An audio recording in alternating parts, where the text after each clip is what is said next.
Say orange I knew audio than an comment or some house tour to biro, room tour to biro. Kupas the money. Radha Krishna ki murti layer. Ni photographer na post when a post piece are in Karimal. असल में आए बस सकल देखे तुमने अपने Sigi Chukan layer. Sigai Changa Pabung layer. Sinamoy long bagi picture. To Nubina Jackson Benisa lipsticks. Lipstick have very never.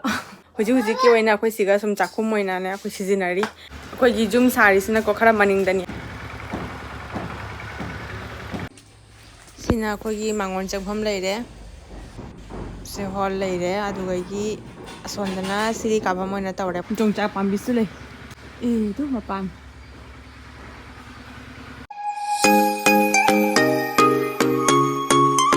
Hello everyone. Hadak day jum the lakpate kuireba video kapta base hadi video kapase kapa sangdaba hai tareko maninda khoi jum se sari ba hoji aduduna sum mathang thabak loisalakpada sum video kapagi tanja se tanan thokiba natraga kawba gumba du mane hekatawi ha o kari o kari chicken no se chicken no se orange ai ni o chai si chaning ngiro nang Lepas cagay. Na kay cagay no? Kay saning ino? Orange cagay ro orange. Lapi cagay lang. Orange cagay ta pala. Chan. How bra? How bra? Lo thada re nang dodi. Ano nang? Ha? Ay ba lai ka de puthori mine mai sia. Aha, ate cha ro. Nang chau cha de piro se piro. 푸닝 그러죠? 필요해 돼. 자, 짱 한우 잘해. 마 강이 지가 해로 까리 아이사를 눈에 맞짱 뭐라 붙어라 이미죠. 그래도 이노 마이 비마 공부 동을 설레니. 가자래 해. 급하자 많이. Nupa sondaina TV jinghala phaman thamame ba natra dei video se kap kai jaro deba a hoji se mama papa se jumda leite ba moi thabaki ma pa thoki aduga gi mapa na maninda khoi jum sari ba pham do aduga lei ki ba aduna nupa se ai koi maninda dum koi chen na koi in inana sum lei re ba aduna ai thabak su phasana jilo sen ba jade kai ma ba ma inarak toi ba aduna ma sum TV jinghala ga ji thamme aduga aina khale ko ngasi se aji ga de kai tawninga lete duga de video ma koi rek video su kap ta ba aduna video kap ga tawri ne ba adu ai ngasi ki video ide sina ko ai ki video da nan comment tar ko sum house tour to biro room tour to biro aina adu do hojik ti akhoi gi lai ba se sum temporary ne hai tare ko jum sari akhoi gi adu jum sa ba do loi sandri aduna hoji akhoi lai ri ba mapham se asisina heng ko na sangoi oi hodui ne ba ado hoji na jum du maina sum lai ba ne ba akhoi gi hojik lai mapham se asigi maning da ne ba jum do sari se adu su jeng halake ai hoji sum kabak jeng halake kamaina akhoi hoji lai ba phibam akhoi na hoji pa lai ri se akhoi gi room gi mawong pura exact jeng han ras ko dum high fati sum jeng halake ado jeng ba hawrasi ko first akhoi gi main door se sonda lai re ko ase gai sonda sumang lai re sumang re se jang to ni dasiga ichanupa jamara mok se mai khong group ama ai khong group ama tawraga phammi te sona TV lai ba ko TV jengi sonda sina khoi gi boboka pupu gani pupu sidi ai khang hodre ko ai lohong dingai da hana lai khidre ado bobok sidi aina la aba matungda chahi ama rom leirame ba chahi ama makhai hai ga kan ado sondana mama papa gi room leire sigana akhoi TV thamme moi godres leire adu loraga sonda jet lom thangbada hai tare ko hadi sonda nongpok ke sonda ne main door somda ado jet lom thangbada akhoi gi room ke da akhoi na ahan nina akhoi gi room moire sum kabok jeng halage jam phajana di loisan di leitre ko ado sum kabok jeng halage sina igi show box ni sigale su khara jeng halage igi Pikachu koida ba Pikachu ni se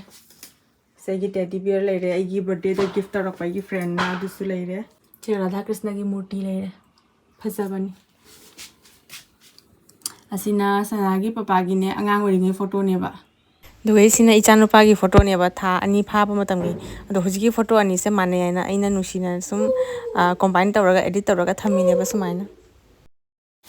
सिना अखोइ लुहोंबा नुमित की आइना लै लेंबगी अदे मागिना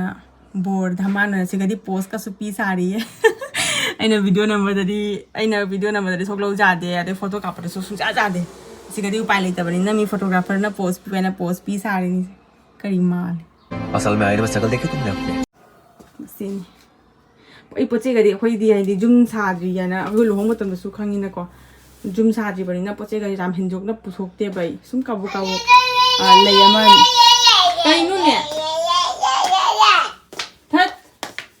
ꯑꯁꯤꯒ ꯁꯨꯝ ꯂꯩ ꯑꯃꯅꯤ ꯊꯝꯃꯤꯁꯤꯇꯅꯤꯗ ꯄꯣꯠꯆꯩ ꯌꯥꯝꯅ ꯊꯝꯗ꯭ꯔꯦꯕ ꯍꯥꯏꯗꯤ ꯍꯌꯦꯡ ꯀꯣꯟꯅ ꯍꯣꯡꯗꯣꯛ ꯍꯣꯡꯖꯤꯟꯗ ꯄ꯭ꯔꯣꯕ꯭ꯂꯦꯝ ꯑꯣꯏꯅꯤ ꯍꯥꯏꯅ ꯄꯣꯠꯆꯩ ꯌꯥꯝ ꯄꯨꯊꯣꯛꯇꯦꯕ ꯁꯤꯒ ꯇꯦꯗꯤ ꯕꯤꯌꯔꯁꯤꯒꯁꯨ ꯇꯥꯔꯦ ꯃꯅꯨꯡꯗ ꯁꯦꯔꯥꯃꯦꯁꯣꯔꯤꯅ ꯄꯤꯕ ꯇꯦꯗꯤ ꯕꯤꯌꯔꯅꯤ ꯑꯁꯤꯁꯨ ꯑꯩꯒꯤ ꯕꯔꯊꯗꯦ ꯒꯤꯐꯅꯤ ꯑꯩꯒ ꯑꯩꯒꯤ ꯕꯦꯁ ꯐ꯭ꯔꯦꯟꯒ ꯍꯥꯎ ꯑꯁꯣꯟꯗꯅ ꯈꯤꯔꯀꯤ ꯂꯩꯔꯦ ꯑꯩꯈꯣꯏ ꯔꯨꯝꯒꯤ ꯈꯤꯔꯀꯤꯅꯤ ꯁꯤꯅ ꯑꯁꯤꯒꯤ ꯃꯦꯟ ꯔꯣꯗ ꯎ नुसा साई है उचित ज़्यादा उड़ी से मेन रोड नहीं ऐसे मिया तो पगी जुम्नी आओ असोन दा सी लंबी से मेन रोड नहीं बा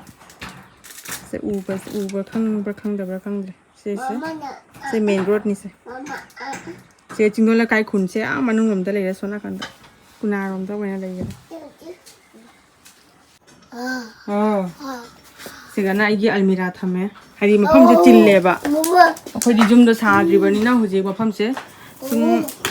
एडजस्ट तौरगा थमिने सोना शो बॉक्स थमे सोना अलमीरा थमे आइगी सिगी सुखन लैरे सिगै चंगगा आइगी बैंक लेरे चंगगा फगी फबुंग लैरे सिनी तुम चखाइना लैरे को अंगांगना सानारंबनिना सुम डॉल गाड़ी गसे आलो सुम चखाइना लैरे सुमाइना सिगना मागी ऐसे अखोई एगी पोचे जामना हानदगी फबुंगदा पोचे जाम थंगल्लेबा अदुदुना आइना बॉक्स से हाफ ओइना हाफलिनेबा सी बॉक्स से अदो सी किसलिसिना को नोकना बिगनो को सिसिनाने अंगांग नादी हानदी किरमदेबा अदो नुपा से जामना ने कयानी चोंग खोदना जामना ने खेबा पामेबा अदुगा मको को सुगाइगद्राने सिके हैंडल लेबा अदुगा फीना किसलिने मकोक्ता सोक्तना बाय सिमना माइ सगोम बोतल कई क्रांग लैरे दुम अहिंदगा दुम हौगलगा पिथकप नैबदो कुमथाबा तन दुम सिगा थम्मेबा सेनी आइगी रूम गी काबो व्यू हाइतारे ओवरव्यू सनोला अखोई रूम से हजी उवा अनो मफम न उवा जामना हौदिबनि याम सायेबा नखोई ओलांग थादे एसी नतरी जादेबा सिगा इ अलना लेरे जाम जेंगबिरनु को जाम हेना लुदबन नुपा से कइनो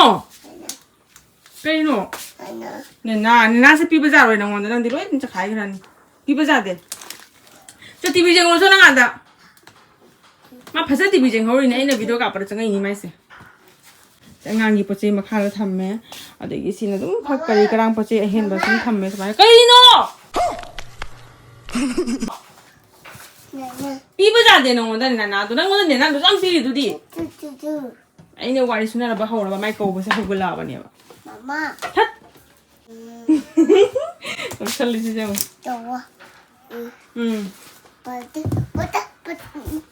अखोई एकदम दावर सो आई तो जामने इंगी अदो अखोई सुमाना डे टाइम होइबसे असोंदा कयानी सिगा उवा अम्बो लेतेना तो अखोईगी अदुना नुसा से डायरेक्ट अखोई वाल सिगा फुबनिना जाम सायबा अखोई रूम से आओ सिने अखोईगी रूम अदुगागी हुजिक रामेश्वरीगी कइनो हां कई पिवाइनो खंगदे माइस करी पिवाइनो खंगद्रे ओ हैंगर पिवाइनी माइस से हेलौरस सानरसो असि अखोगी रूम लेरे सिदै थोगा आगी वाशिंग मशीन सिका थम्मे यूज का जाम तौना देदा वाशिंग मशीन से मफम जाद्रिबनिना होजे अदुगागी सिगा dining table थम्मे सिगाना Cina रामेश्वरीगी सोफानेबा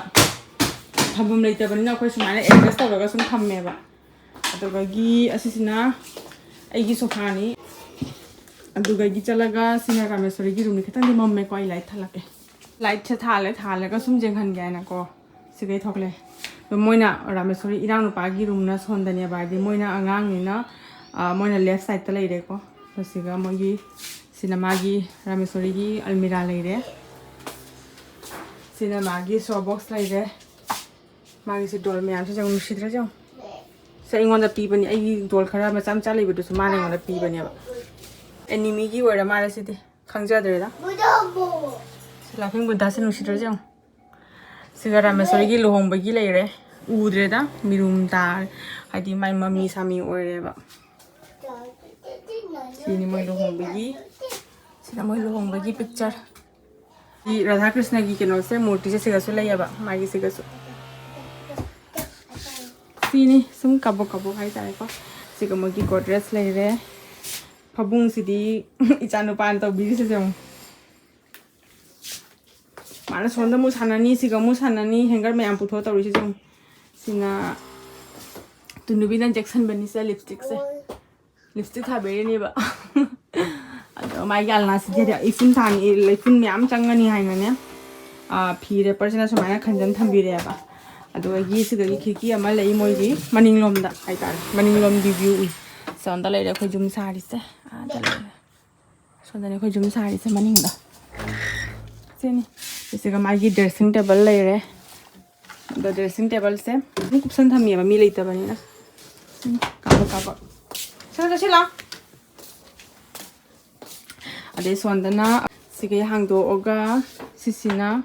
sigai hangdo oga sina akhoi gi chakhum leire ai se extra hai tare ko hana sumaina leiram daba hana sari se di asi bhawta ne bako sari se box type da hai tare adugai ko na luhongani hana khalam daba ko mama paina na di jum sabagi wakhal leiram bako ado saba ja da matang oi ba luhongbati jaba aduna khoi ai machimana ani mak chahi am ta luhongi ne ba akhoi luhongbasina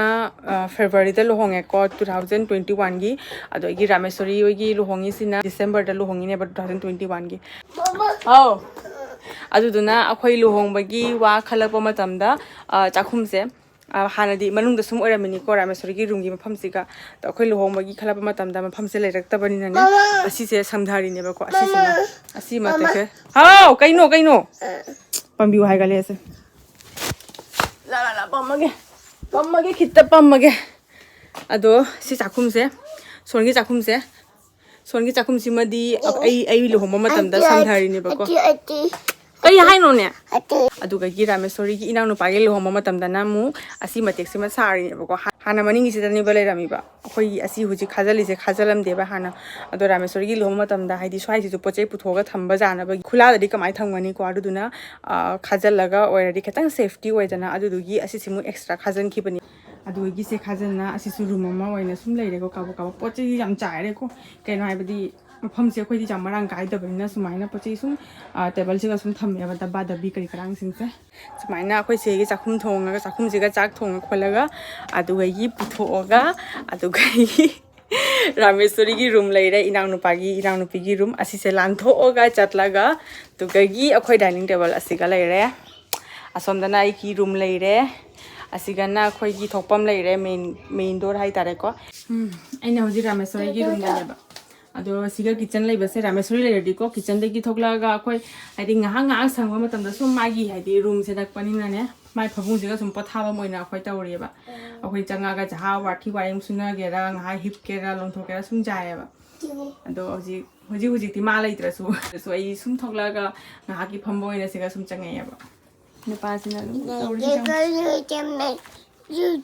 ma sum ngangi kari Sini akhoi gi room tour hai gadra house tour hai gadra kari hai de ba khangde ko temporary house ki tour hai gadra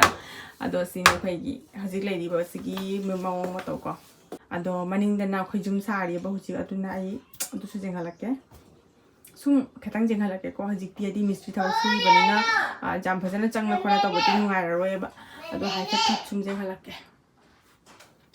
thoge siga gi nupa se no ta dum chakhai lai rani ba room se aduna ai light thing chalamage mingsen se khum chalamage koi gi jum sari sina ko khara maning dani ba ai sum chawrak na khara lap tak na sum jenghala ge sina koi main gate le re changham eta ba check koin si le re akoi gi hoji sari ba jum se sina mangon le ra ba duga sisina akhoi hall oi tara sina hall ni adoi son jigana siri ka bhamni sina matha ka bagi siri sigai ona kare ba sumaina sina first room hall gi mathang side ta sumaina room ama leire aduga thoga sai siga hall loi doini hall se loiraga aswai siga kitchen lakani adai sona kanda su room ama leire se second room ni sina first room duga thangnaba room ne ba sina samai leire to sigai thoga na khoi imung thong hai tare ko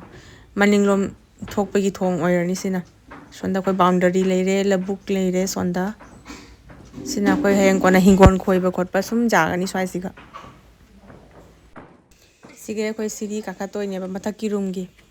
ado mathak sidi hojik pho khoi wall khaba loidrieba sum khara khara hakot pata ngai ri khoi na Bangalore gi lakpado adu matam du gaita hadi makha gi wall se khaba hokalai ne ba to makha gi ngai loire hojik mathak ki pai ba hokalai khara asidi wall khaba se loi sandri sumaina hangna leiri hojikti